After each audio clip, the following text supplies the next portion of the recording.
It's Money Matters, an NSCC financial literacy podcast situated in Mi'kma'ki, the ancestral and unceded territory of the Mi'kmaq people. And now here's your host, Matt Curry.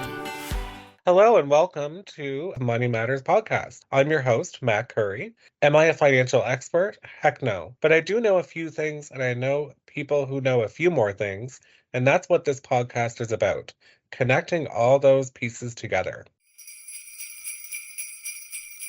Hello and welcome to the special holiday edition of the Money Matters Podcast. Today, I'm joined by the entire NSCC Student Awards team, and we're going to be talking holidays on a budget. Can everybody say hello and just say who you are and what you do here at NSCC?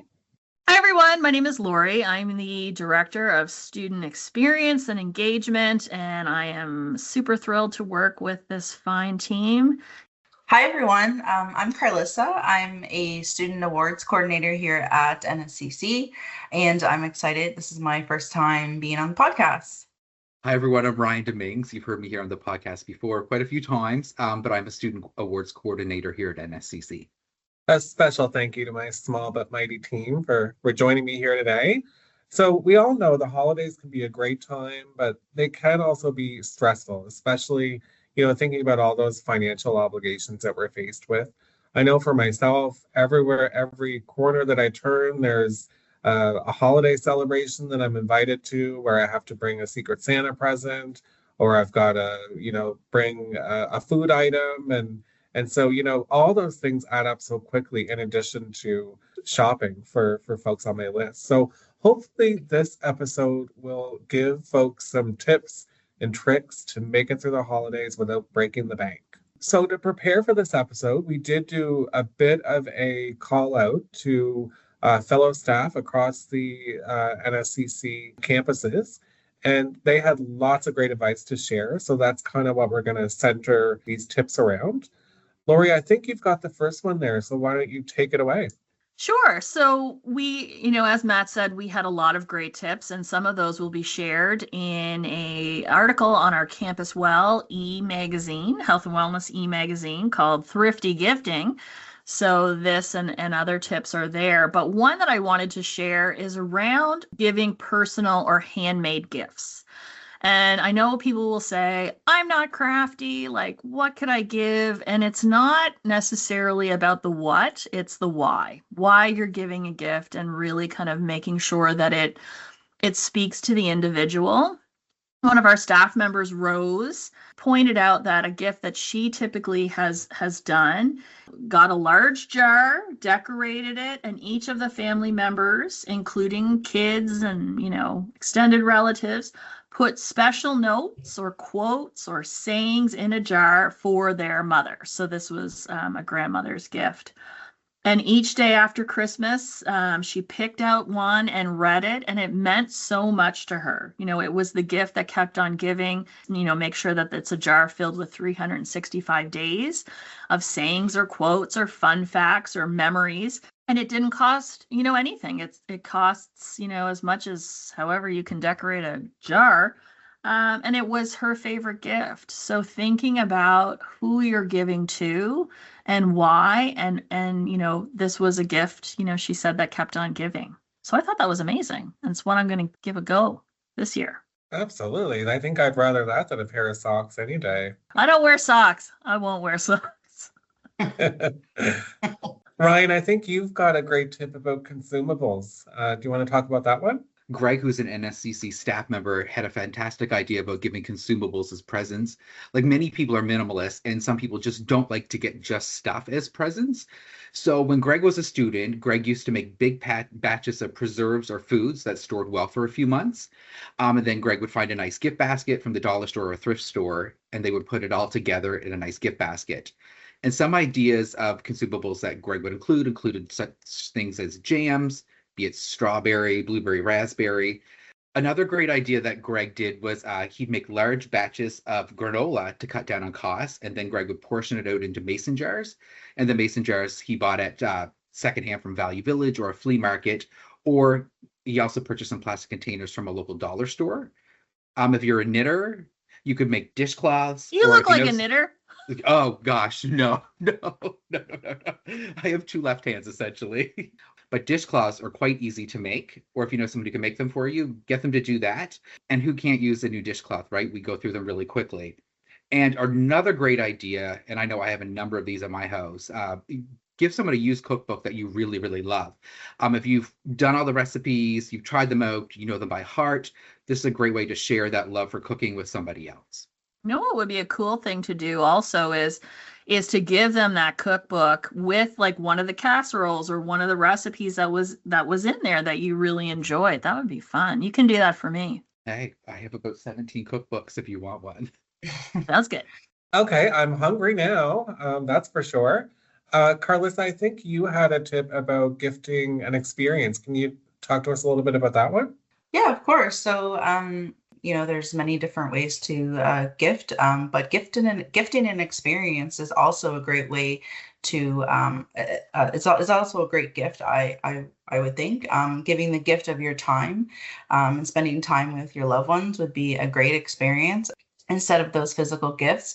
One of our NSCC staffers, Heidi, she says, my go-to gift for my aunt is a day trip to a Nova Scotia destination. I took her to Peggy's Cove. So she took her aunt to Peggy's Cove. They packed a lunch and the only cost they had was gas, which is pretty fantastic. You could also give homemade coupons for a coffee or date night, maybe a movie evening. Maybe there's something, there's a movie you've both been dying to see, and that would be great. Free babysitting could also be another thing. There's lots of holiday parties and holiday events around this time of year. So babysitting would also be another experience that you could give someone. So the gift of time is always appreciated. There's taking pictures, and those things can last a lifetime, right? Those, you can always look back on pictures and remember that experience that you shared with your loved one. So note to any of my family and friends that might be listening, free babysitting. Fully on board for that present to be gifted. Right? That has some value for sure. It does. Another tip here that I've got in the mailbag is sharing a treasured item. So a colleague of ours, Andrea, talks about a pair of crystal whiskey glasses that she has that her son has been swooning over for a while. And so this Christmas, she's going to give those to him. And so that's a great idea too. You've got things around your home. Maybe you're planning to downsize eventually, or they don't give you as much joy as they once did. But someone else, would love them. Why not gift them? So that's a great suggestion. Lori, it can be easy for your budget to go unwieldy when shopping. Do you have any suggestions around kind of being planful around spending? I certainly do. I always set a budget. And I try to stick within it. And I know that's hard because, people have lots of desires of things they want or need during the holiday time, but really being honest with yourself and with others about what you have to spend. And again, you're a student on a budget, you need to economize. It's fair, have that conversation early. But one of our staff members, Nikki, she typically hosts what she calls a Christmas without credit workshop. So she has shared a lot of, really interesting tips and tricks with students, which I think if people started to think about it now, so, think about Christmas or holidays of the future and how you can start to economize all year long. Recycling gift wrap, like reusing, gift bags. My grandmother was a great one for this. I used to see my name crossed off and somebody's name on it, and I'd get it back 3 years later. Bows, holiday wrap, gift bags, all of that stuff can be reused and should be reused. Nikki also talked about starting a small savings account or a jar and putting a little bit in every week. So at the end, you have kind of what your money will be for holiday shopping. And again, sticking to that budget that you've allocated. I know I do this as well. Anybody who uses Scene Points or he uses their Optimum card, like any monies that I accumulate on that or points, I save all year long and use at holiday time. I host a big day after New Year's Day brunch, and that's what I use to purchase all the food items for that event. Lots of great Maria. things. Handmade ornaments, cookies in a jar. Cookies in a jar. Ryan Dominguez, if you got some cookies in a jar, I'll take them. But all of the things that we take for granted that don't feel like gifts can be gifts. Yeah, and I would take it a step further. Your grandmother's tip there around reusing the bags. Yeah. Why not re-gift a gift that you don't like? But just make sure not to give it back to the 100%. person that gave it to you. Yeah, you got to remember. Got to remember that. We've had this conversation in my friends group about re-gifting. So taking a gift that you received, not from the friends group, we're going to re-gift. What would people want of the stuff I've got? Yeah, why not? One Exactly. person's trash is another person's treasure. That's right. Ryan, I think you've got a tip for us around the gift of music. What's that about? I love this tip. Back in the day when we all had desktop computers and CD burners, I actually used to make CDs for people for Christmas. As technology has changed, as has the ways we can do that. So Brenda, who's an NSCC advisor, has a fantastic idea of curating a playlist.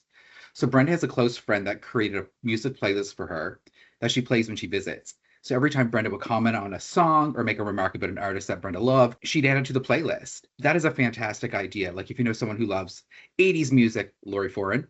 If you know somebody who loves 90s R&B or 90s alternative grunge music, make them a playlist. It's a fantastic way to show someone that you care and also that you remember little details around things that they really love. If anyone wants to make a playlist for me, I love 90s R&B and 90s alternative grunge music, FYI. Wow, who would have guessed? Yeah, and with the homemade card, maybe even with like a QR code so you can scan it and just go right to your playlist. That'd be awesome. And you can do it on Apple Music, you can do it on Spotify. There are all kinds of options to do so. And maybe someone is really old school, still has a CD burner. You can make somebody a CD because physical media is now cool again. There you have it, Ryan. Expect a CD from me with my own rendition of All I Want for Christmas Is You. Oh, I mean, can it beat Mariah's version? There you have it, folks. I want to thank all of the staff who submitted such great ideas, and I hope our listeners are excited to hear some of those cost-friendly tips. I want to wrap this up. Note what I did there with just a reminder. So holidays are a difficult time of year, and the added financial burden can make it even more challenging. So remember, folks, to reach out to others for support if you need it. That might be financial advisors, personal counselors, or even talking to a friend. So just want to make note of that. Thank you to all of you for joining me today. You're welcome. Thank And you. for those that are looking for over the holidays a little financial conversation, don't forget our Knowledge of Financial Education coffee service. We have free access to one-on-one financial coaching. So just thought I'd give them a shout out. Absolutely. And our Financial Literacy Challenge will continue on in December as well. So there will be more chances for students to log their activities. There you go. Happy holidays, folks. Happy holidays. Thank you for listening to Money Matters with Matt. I hope you learned something new. If you've got an idea for a topic for a future episode, drop us an email at awards@nscc.ca. You can also send us a question there and we will answer it in a future episode. Any resources or links that we discussed during this episode are available in the show notes. Thanks. Goodbye. Thank you for listening to Money Matters, an NSCC financial literacy podcast. Make sure to subscribe to NSCC's YouTube channel so you don't miss an episode. Until next time.